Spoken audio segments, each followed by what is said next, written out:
first of all, what is happening? So for many people just have no idea that there is an actual energy crisis. So if you could just explain what is going on, and maybe then we can go into how we got into this predicament. I think one of the things we have to keep in mind, and this is not making easy or light of anything that's currently happening, but of course what's happening currently with also the war in Ukraine, it exposed some of the core weaknesses, particularly in Western Europe, but these weaknesses have been around for a while, so we should not make the mistake, and I know the temptation is high, especially once again for the political class, yes, to say, oh, this is all just Putin's fault, right? This is all just the war in Ukraine. It's the trigger, right? It's I don't know. It's like you are if you're lifelong on a bad diet and you develop certain health issues, then it's not because of one particular thing you ate the night before. It is because you were on a bad diet probably for most of your life, and it's a similar situation here. The Europeans have been selling, not all of them, right? And just for dramatic effect, I'm generalizing here. It's to one way or another true for all of them, so we can kind of parse it out in different percentages. But we've all been addicted on gas, right?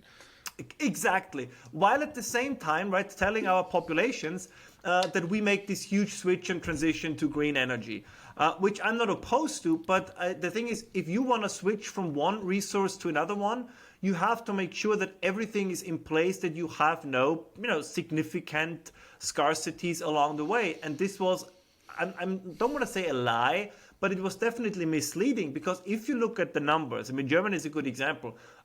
Before the so-called Energiewende, the energy transition, they imported about 37% of gas from Russia. With the transition, they imported 55%. So actually, the more we were supposed to switch to renewables, the more we depended on Russian gas. Then you're sitting in Florence at the moment. I think in Italy it was even worse. Right, Italy closed down pretty much not all of it, but significant numbers of energy production. They built a few wind farms, but almost all the energy production, I think about 70% in certain areas, was switched to Russian gas.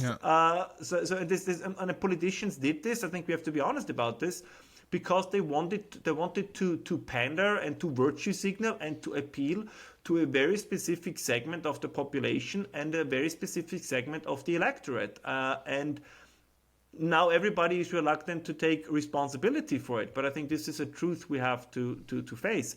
If you, to put it a little more bluntly, if you hand over to a potential enemy the keys to your economy, you give them all the leverage, and now you complain that when they see it fit to use it, well, it's not them who are stupid, right? So again, I'm no fan of Russia, but the thing is, if you outsource your energy needs to them and you simply expect them to just always act in your best interest, you can do this and it's going to work until it doesn't. And I think this is exactly the experience we're currently making. We do not produce enough energy in Europe. We do not produce enough electricity in Europe.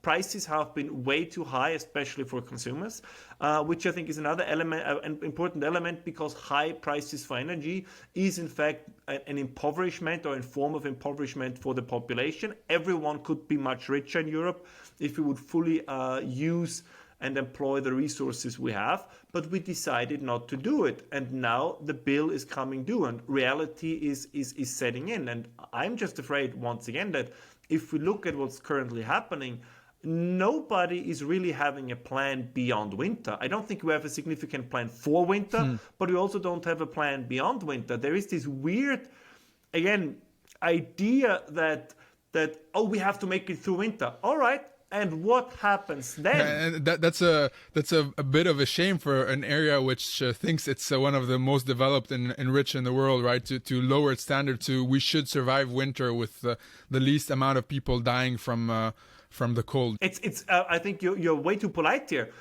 It's embarrassing, right? Yeah. You project or you present yourself exactly as you said as the most advanced, kind of the most progressive, the most enlightened part of the world.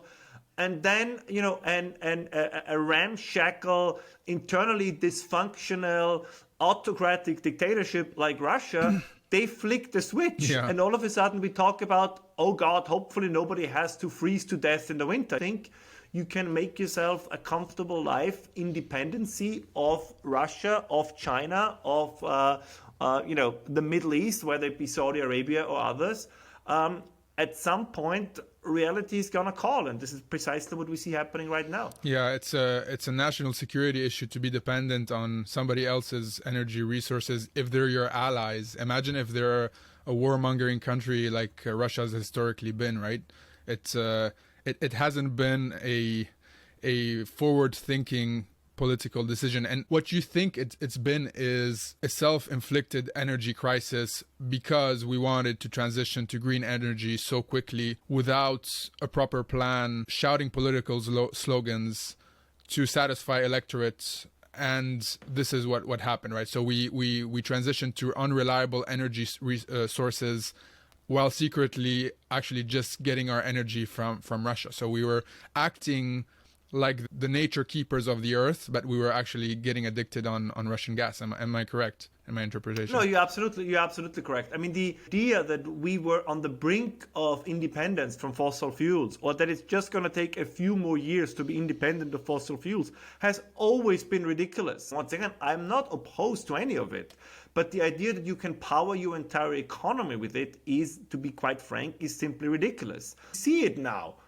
If supposedly that switch would be so easy, or if we would have been, just in the finishing line of doing it, then why was dependency on Russia so significant? Right. Look at global coal prices. I mean, we are now back to burning coal. Yeah. We are in Germany also. But not just in Germany, all over Europe. We are back to chopping down our forests to produce fuel from wood. I mean, this is the reality. Yes, we are returning to the energy sources of the Middle Ages, right? Of medieval times. I mean, this is not any sign that we have been on the brink of energy independence via renewables. It simply was not true. And to say that, whatever then people call you, as I said, I mean, you can call me whatever you want, but it doesn't change the fact that what we see is actually our economies in Europe becoming more dirty. Yeah. Because we are switching to fuels that are more dirty than gas.